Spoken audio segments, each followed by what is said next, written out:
Olá pessoal, tudo bem com vocês? Para quem não me conhece, me chamo Maurício, sou tatuador e body piercer. Estou aqui em Porto Alegre, perto do meu estúdio.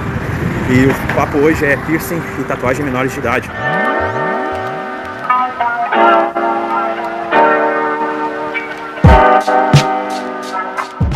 Vou contar uma breve história depois sobre a experiência que eu tive uma vez lá em 2011 ou 12, quando eu tatuei em menor de idade e sem autorização dos pais.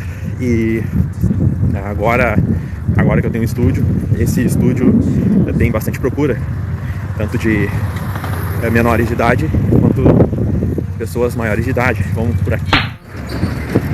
E a procura por menores de idade para colocar piercing e fazer tatuagem é muito grande. Muitas vezes eles vêm ser irresponsáveis e querer também abordar, perguntar valores. E muitas vezes isso aí complica o nosso lado, que a gente quer pagar as contas e muitas vezes acho que é 50, 100 pila vai salvar, né, a conta do aluguel. A gente tem que muitas vezes pagar aluguel de estúdio, local, e acha que isso vai salvar o nosso dia, o nosso mês.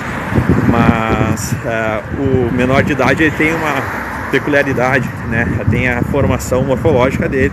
Nós temos o psíquico dele, que é por causa dos hormônios, e a questão também, né, da jurisdição, a legalidade. Então quando a gente vai tatuar um menor, a gente está correndo o risco de cair na lei de tortura a menores. Isso aí está na lei e cada estado, né, tem uma peculiaridade sobre a questão da lei. Sempre quando chega um menor eu já coloco um textão. Eu sei que é menor, eu vejo pela foto e tu suspeita que é menor, eu coloco um textão, né, e questionando ele. E como de costume, tu acaba perdendo muitas vezes o cliente. Tem cliente que vem, a minoria menor acaba aceitando esse questionamento e acaba vindo com o responsável pagando. Então é melhor vocês fazerem nesse caso. Além de chegar e já avisar para ele que tem que trazer um responsável para poder fazer o procedimento, o responsável vai ter que esperar aqui, que muitos pais têm pressa e acaba querendo que seja rápido. Tá? Tatuagem e piercing não é rápido. Piercing é muito mais rápido que a tatuagem, com certeza. Mas eles querem muitas vezes que seja um negócio instantâneo, entendeu? Que o cara consiga fazer o procedimento o mais rápido possível para eles irem trabalhar e vice-versa. No caso do piercing, o pai vai esperar até o final, porque a tatuagem também é aconselhável que sim. Mas no piercing eu aconselho que o pai, o maior de idade, o responsável do tutor, fique até o final com o seu filho, né? Pois se der algum problema, né, e dizer que aconteceu depois e vai botar a culpa em você. O responsável, é bom que você também oriente, né, o tipo de piercing que está sendo colocado, né, que o cliente quer escolher. Muitas vezes, que nem hoje de manhã um rapaz me procurou, queria botar um piercing na língua, tem 17 anos. Falei que tem que, mesmo sendo 17 anos, tem que vir com o responsável tem que estar aqui. No caso do meu estúdio, eu não aceito só por escrito. E até agora tá dando certo. Tu diminui a quantidade de clientes, com certeza. Porém, tu tem uma ressalva jurídica para não vir a ter processo no futuro. E com certeza é que nem o cara que bate atrás do seu carro, né? O da frente sempre vai estar com razão, até que prove o contrário. Então o tutor do menor e o menor vão ter já, né, você já vai cair como réu em qualquer processo. E aí você vai ter que provar, né, e vai ser difícil conseguir se livrar desse tipo de processo. Então vem o menor, vem com o pai e quer colocar o piercing na língua. O que você vai orientar? Vai explicar na frente do pai que o piercing na língua não é uma boa ideia naquela idade de 14, 13, 15, entendeu? Por quê? Tá na idade do hormônio, o menor não tem a noção de querer colocar, de responsabilidade nenhuma, e na hora de sair do estúdio ele já vai esquecer todos os cuidados. E lembrando, pai e mãe, ou responsável, vão brigar por eles. Então, muitos pais, muitos responsáveis não vão ver que o filho não tem uma higiene correta no local da perfuração ou da tatuagem.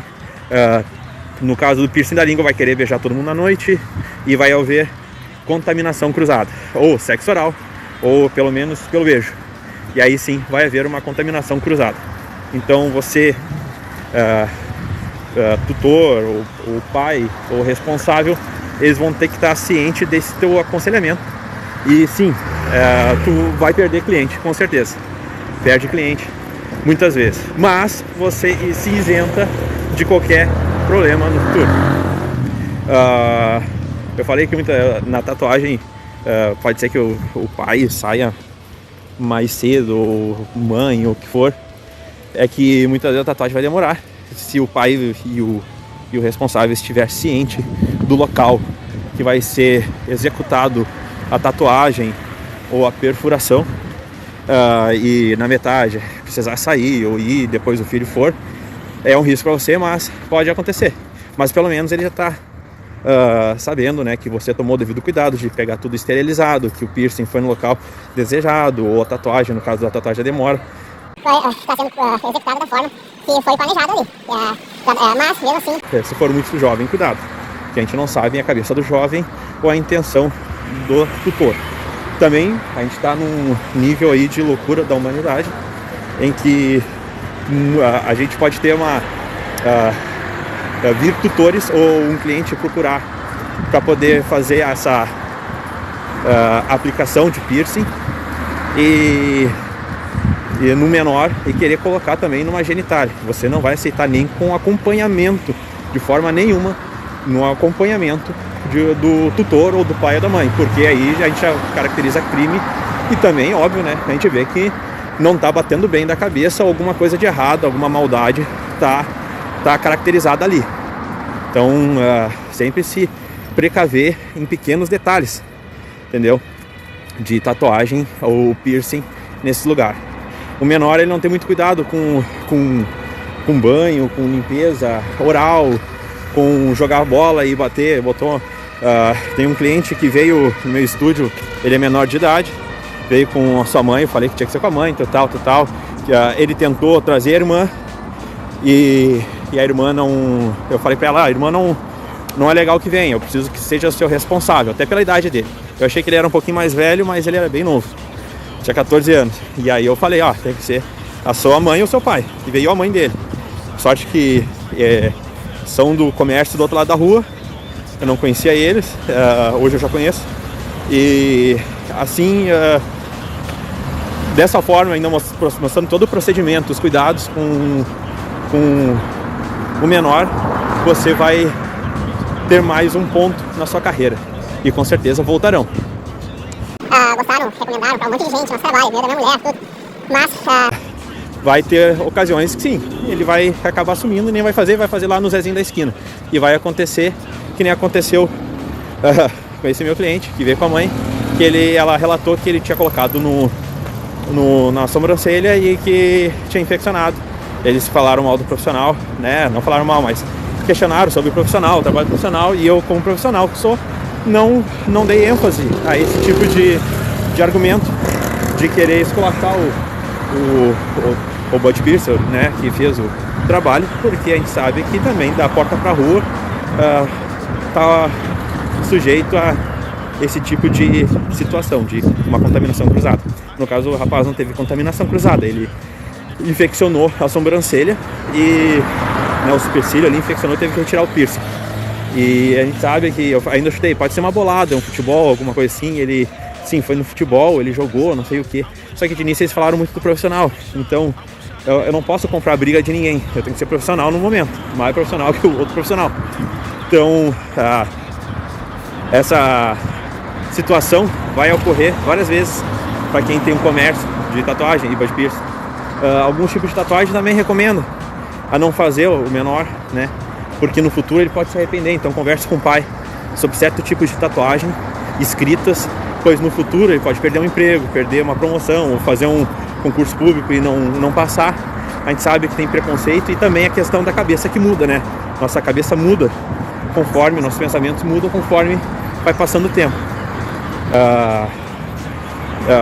Em 2011 eu tatuei um menor e esse menor, ele estava fumando na frente, não me ligado, estava começando a ser tatuador na época, e ele foi lá, tatuei as costas dele, fiz uma catrina nas costas, e de tarde eu fui sair, ele foi embora, não terminei a catrina, só deixei os traços, pintei um bom pedaço dela, e eu tinha saído do estúdio, e o rapaz que era o proprietário do estúdio disse que a família dele foi lá, que ia nos processar, que não sei o que ele não estava autorizado a fazer aquela tatuagem, sendo que eu tinha feito uma tatuagem nele um mês antes, escrito o nome do avô dele, falecido avô. Então eu nunca pensei que teria isso aí. Óbvio que o processo não ocorreu e deu tudo bem. O pai dele depois foi lá, o pai dele, eu não sei se era jurista, o que era, alguma coisa com a lei, ele trabalhava, e deu tudo certo. Ele foi lá, conheceu o lugar, disse que não ia ser colocado o processo, tudo tal, e viu que era um lugar de bem, que apesar de a gente ser tatuador, a gente não era açougueiro, não falando mal dos açougueiros, mas né, não era carniceiro, ou era ponto de droga nem nada, era aquela arte mesmo desde aquela época. Hoje eu não estou mais tatuando com esse meu amigo, ex-conhecido, um abraço para esse meu amigo. E graças a Deus não deu nada. Foi a inexperiência, né, de estar numa profissão, e a experiência a gente vai pegar com o dia a dia.